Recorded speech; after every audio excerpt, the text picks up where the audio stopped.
One, 2, 3, Danielle, 4, 5, 6, 7, and 8. And just make sure that this is Danielle. Hey, can you say something? okay. I see her. Okay, just want to share the video.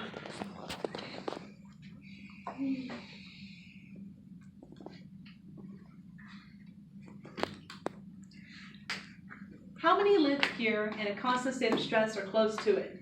Do you worry about things at night and therefore not sleep as well as you should? Or do you find yourself losing focus on obligations that you should be working on because you're stressing about another one? I sure do. As a college student, balancing my work life, my school life, and other familial obligations, I feel the stress game. Everyone who doesn't stress when you're in college and working. The good news is that these stresses can be worked through and treated if they're focused upon correctly. I would like to show you today some things that I have learned about limiting how much stress can affect you in your life, specific techniques to help you relieve stress in the moment, and some practices that you can use to manage your stress over time. Stress relief can be approached from many different directions. I'd like to start by approaching it from reducing how much stress can affect you from each situation. According to an article from Harvard Health Publications, common stressors can have their effects limited by considering the source of the stress and taking steps to limit those sources. Do you find that you're often stressed by being late or feel that you're running out of time or you don't have time to do all the tasks that you have scheduled for a day? These can be solved by learning to manage your time a little more wisely or prioritizing what tasks need to get done during the day. Is there something that you can put off till tomorrow or ask someone if they can help assist you with instead? Is your stress due to not trusting your ability to do something or a lack of resources? You're not quite sure where you're going? You can always reach out to a librarian or a coworker or a friend who is knowledgeable in the subject. You can also go online and look at technical journals or videos about the subject. You can always reach out to an online community as well. In an article called Stress Relief Toolkit, Tina Rubin explains how what you eat can ultimately affect your stress. Getting your daily allowance of vitamins, minerals, and acids, while also avoiding inflammatory foods, can actually fortify your body against the physical effects of stress. Inflammatory foods, or foods that are hard to digest, such as barley or oats, can add to how your body takes in the stress, and it'll add to how you feel it. Whereas some good fats, like the ones found in avocado and salmon, can actually support your nervous function, allowing you to stay calmer for longer or get stressed less easier. With some good support behind us from our information on reducing stress, this can make it much easier to deal with in the moment stress. So now I'd like to share with you some steps and techniques that I have to help you reduce stress here in the moment. Tina Rubin recommends, also from her document, that you take time for yourself every morning. 10 to 15 minutes, not a lot of time, just something to start your day positive. Set yourself up with a routine. Maybe a walk in the morning, get yourself some sunshine, start a cup of tea, something that you can look forward to every morning. Personally, I like to spend 10 to 15 minutes of quality time with my cat before I leave the house for the day. Another technique that is really important that you can use every day and every moment is just to breathe and focus your breathing. One thing that I would like to invite you all to do with me is just a quick breathing exercise where we breathe in and say one set of words and breathe out and say another. We're going to breathe in and say, I am, and breathe out, at peace. Shall we?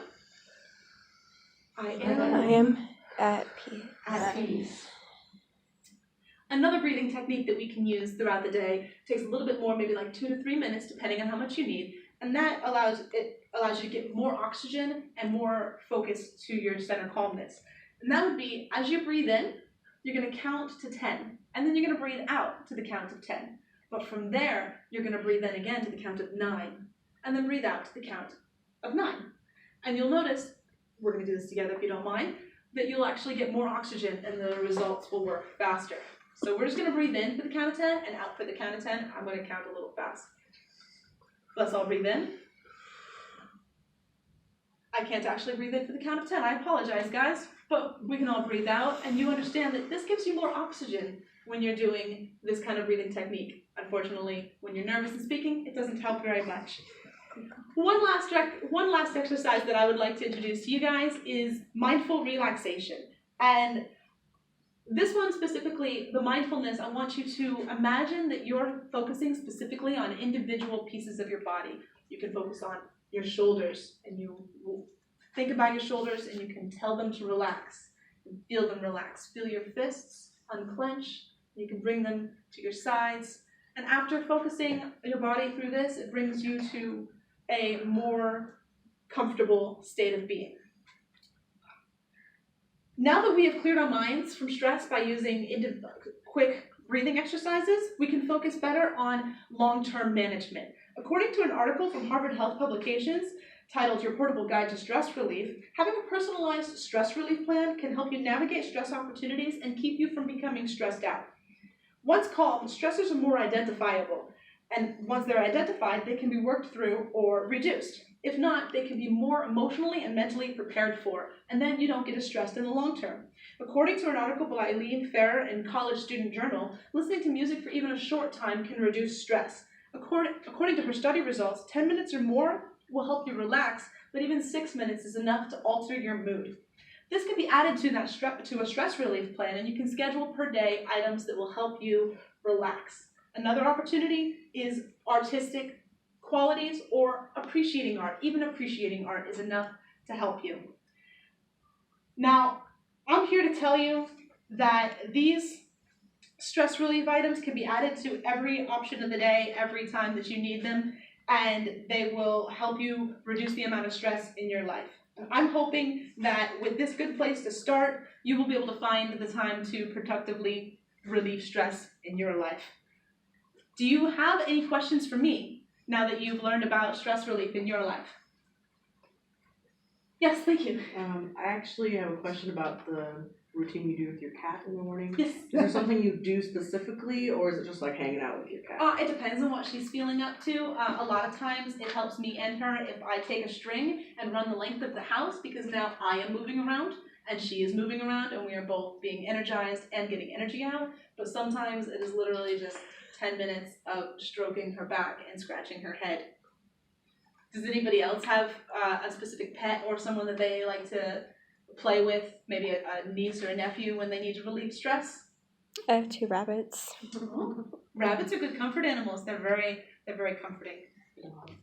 And a dog, a dog's great stress relief because you take them for walks. It gets you out into nature. It gives you something else to focus on. I have 2 cats. Aww. Cats are so wonderful. Well, thank you guys so much for listening to my speech today, and thank you for your wonderful questions.